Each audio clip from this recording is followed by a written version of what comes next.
चलिए आज हम लोग आगे चलते हैं प्रीवियस ईयर की श्रृंखला में। ठीक है, जो भी लोग नए जुड़े हैं वो चल, हाँ ठीक है, बैठ जाइए आप लोग। जो भी लोग नए जुड़े हैं वो एम के झा जीएस स्पेशल, एम के Jha GS special YouTube channel का नाम है, उस पर जाएं। प्रीवियस ईयर की श्रृंखला दी गई है, उस पर जाकर आप लोग देखेंगे।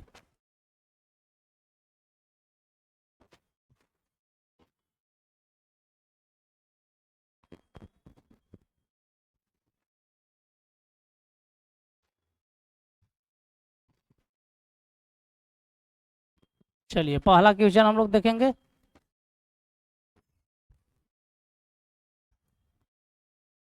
लोकसभा की भांति राज्यसभा कभी भी भंग नहीं होता, किंतु क्या होता है कि राज्यसभा के जो सदस्य होते हैं वो 2 वर्ष में 1/3 सदस्य हमेशा क्या होते हैं, उनकी सदस्यता समाप्त हो जाती है। तो प्रत्येक 2 वर्ष के बाद उसके 1/3 सदस्य की सदस्यता क्या हो जाती है, समाप्त हो जाती है। कोंकण तट, अगला क्वेश्चन, कोंकण तट कहाँ से कहाँ स्थित है, तो कोंकण तट कौन तट पर है, तो पश्चिमी तट पर है। तो पश्चिमी तट में कोंकण तट कहाँ से कहाँ था, तो गोवा से दीव तक है, गोवा से दीव तक। चलिए आगे चलते हैं हम लोग। कौन सा विटामिन प्रतिरक्षा प्रदान करता है, कौन सा विटामिन प्रतिरक्षा प्रदान करता है, तो विटामिन के, विटामिन के प्रतिरक्षा प्रदान करता है। चलिए पराश्रव्य तरंगे, पराश्रव्य तरंगे ध्वनि तरंगे है जिनकी आवृत्ति कितने से कितने होती है, 20,000 हर्ट्ज, 20 किलो हर्ट्ज से अधिक होती है इसकी आवृत्ति। ठीक है, 3 तरह की तरंगे होती है, एक होता है अपश्रव्य, ठीक है, एक होता है श्रव्य और एक पराश्रव्य। जो हम लोग नहीं सुन सकते हैं पराश्रव्य, ये सब बिल्ली और चमगादड़ लोग सुनते हैं। चलिए अगला क्वेश्चन चलते हैं। निम्नलिखित विटामिन में से कौन सा शरीर में भंडारित नहीं होता है, तो विटामिन बी और सी जो है जल में घुलनशील है, ठीक है, वो हम लोग के शरीर में भंडारित नहीं होता है। ठीक है, तो बी और सी, तो सी आंसर। चलिए भारतीय शिक्षा का मैग्ना कार्टा किसे कहा जाता है, भारतीय शिक्षा का मैग्ना कार्टा किसे कहा जाता है, तो उड़गा घोषणा पत्र जो 1854 में आया था उसको कहा जाता है।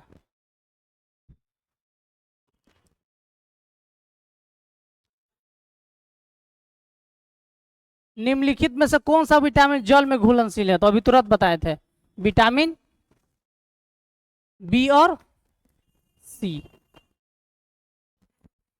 ठीक है, इसको बड़ा कर देते हैं। भारतीय संविधान के बृहद होने का क्या कारण है, भारतीय संविधान का बृहद होने का एक ही कारण है कि बहुत सारे देशों से इसको समाविष्ट किया गया है, बहुत सारे संविधानों से स्रोतों से इसको लिया गया है, इसके कारण यह बड़ा हो गया है। इसमें अनेक संविधानों के अनुभव का समाविष्ट है। सबसे ज्यादा प्रभाव किसका पड़ा है, तो 1935 का, 1935 का, 1935 का एक्ट का प्रभाव पड़ा है। निम्नलिखित में से कौन से सदन का सदस्य हुए बिना इसके अध्यक्ष के रूप में कार्य कर सकता है, कौन कार्य कर सकता है, तो भारत के उपराष्ट्रपति, भारत के उपराष्ट्रपति, भारत के उपराष्ट्रपति।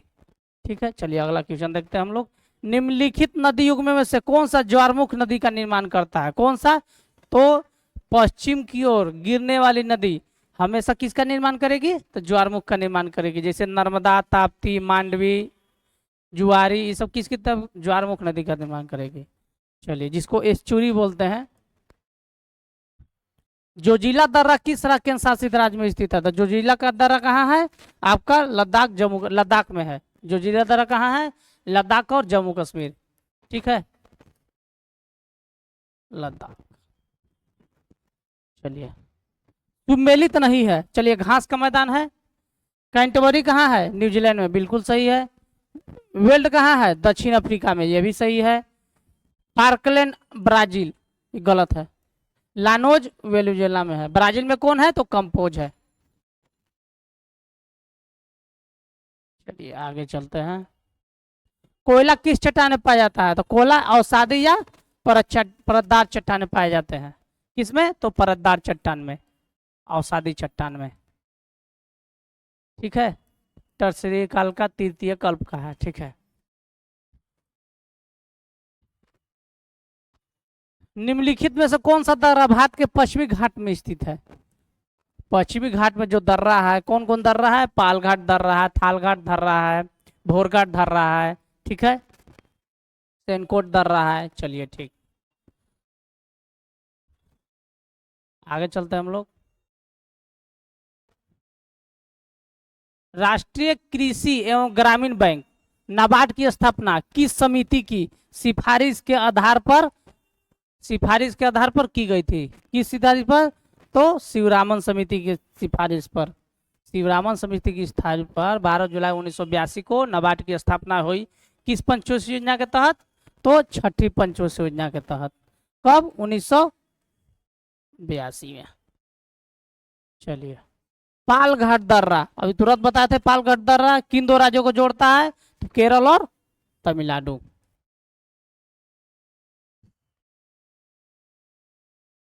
निम्नलिखित में से कौन सा दर्रा सिक्किम राज्य में स्थित है?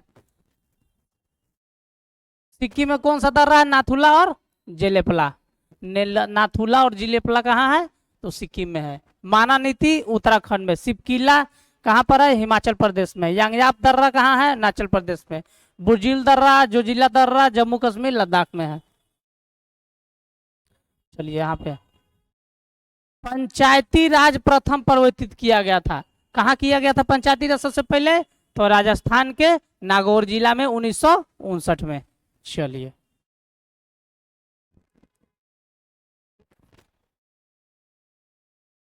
आगे चलते हैं हम लोग।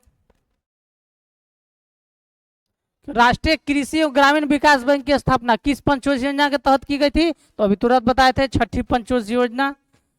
क्या पंचवर्षीय योजना? छठी पंचवर्षीय योजना, ठीक है। चलिए,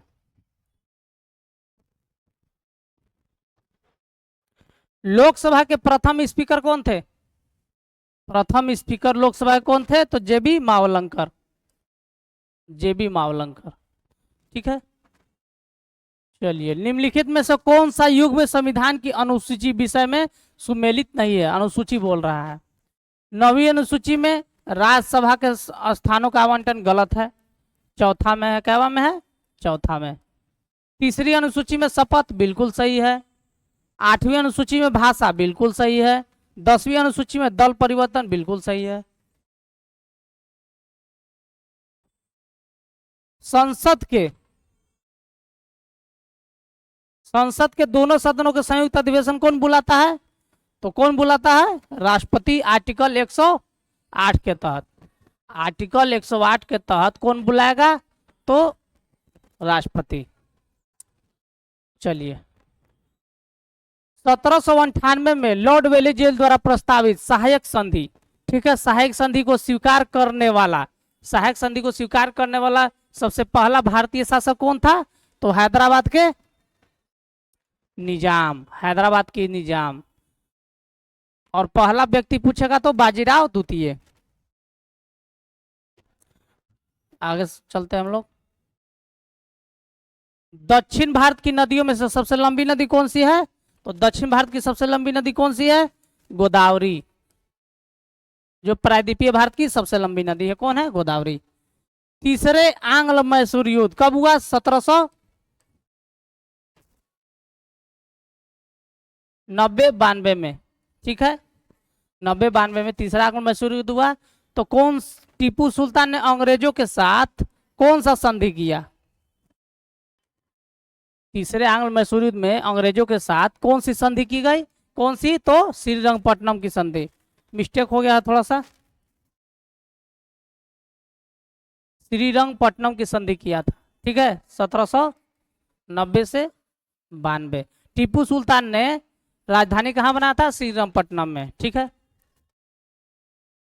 प्रांतीय स्वायत्तता शुरू करने वाला भारत के ब्रिटिश सरकार द्वारा कौन सा अधिनियम पारित किया गया था? कौन सा अधिनियम पारित किया गया था प्रांतीय स्वायत्तता देने के लिए? तो 1935 का एक्ट। 1935 का एक्ट के तहत क्या किया गया? भारत सरकार द्वारा अधिनियम पारित किया गया। चलिए, 8 का लास्ट सवाल। 1857 के विद्रोह को किस उर्दू कवि ने देखा था? तो 1857 के विद्रोह को किसने देखा था? तो मिर्जा गालिब ने। कहाँ से स्टार्ट हुआ था 1857 का क्रांति? 1857 का क्रांति 10 मई मेरठ से स्टार्ट हुआ था। कहाँ से? मेरठ से। 34वीं इनफील्ड के कौन थे? तो 34वीं इनफील्ड के जो सैनिक थे, मंगल पांडे ने विद्रोह कर दिया था। कब? चलिए आगे हम लोग कल देखेंगे। ठीक है।